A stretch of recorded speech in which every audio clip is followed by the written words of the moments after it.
you tired of repeating the same boring meals for breakfast every morning? Then try out this recipe. My name is Oge and you're welcome to my kitchen. Let's get started. The recipe we're about to make is called plantain boats. You already know plantain is the main ingredient. And I'm using 3 ripe plantains, very ripe plantains for today's recipe because I love my plantains ripe. But if you don't enjoy ripe plantains, then by all means go for unripe plantain. Whether you decide to try out this recipe using ripe or unripe plantain, the result is always the same: healthy, filling, and super delicious. The fact that I said this is a breakfast recipe doesn't mean you shouldn't enjoy this at any time of day. You can have this for breakfast, lunch, dinner, snack, at any time you want. You can enjoy this. I'm done peeling off the skin from the plantains and I'll move on to the next step, which is to season. I'm choosing to roast my plantains instead of frying because I'm trying to eat healthy, but you can enjoy yours in whichever way you prefer. I started by drizzling a little oil on the plantains. This is just to get the plantains looking glossy and also prevent it from looking dried after roasting. I went ahead to season with some salt, parsley flakes, and grounded pepper, after which I proceeded to rub the spices properly into the plantains.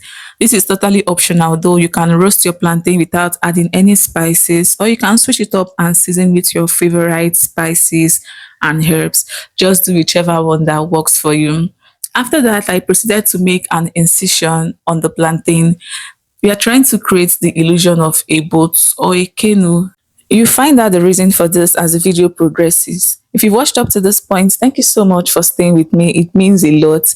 Please take a moment to hit on the like button if you haven't done that already, and also share the video to your family and your friends.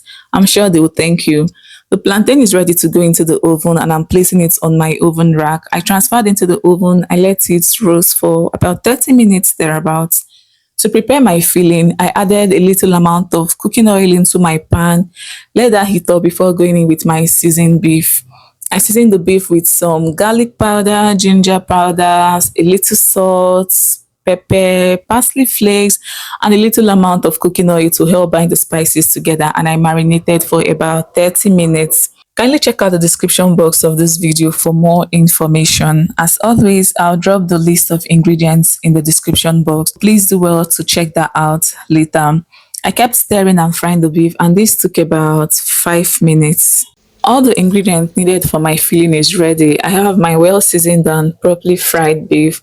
I also have some bell peppers, yellow, green, and red bell peppers. These are frozen.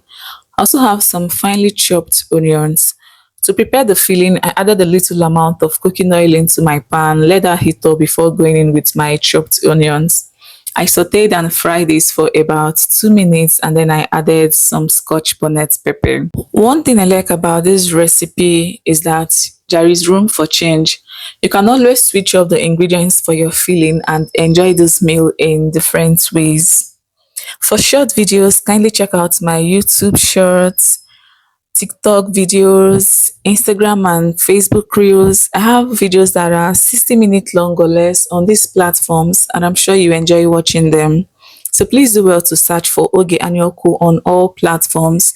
Follow me, watch my videos, like, share, and leave me your beautiful comments just to appreciate my work. Thank you. These are frozen veggies, which means I don't have to fry for a long time. I added the veggies, they fried for about a minute, and then I went in with a little bit of grounded pepper. I also added a pinch of salt, stir fried for an additional 1 minute, and there you go. Frying for a longer time will get the veggies looking super soggy, and we don't want that now, do we? So after about 2 minutes of everything, it was ready, and this is what it's looking like. This is the final part of this recipe. I'm about to stuff the plantain with our delicious filling. I'll add this generously into the incision we made earlier, and this is why it's called plantain boats. So I'll do this for all 3 plantains. What do you guys think of this recipe? Is this something you'd want to try out? Let me know in the comments section. With this delicious recipe of mine, I'm sure that I've successfully convinced you without confusing you that you should allow bread and tea to rest and try out other exciting recipes. Thank you so much for watching. Please like, share, and subscribe for more videos. See you all on my next one. Bye.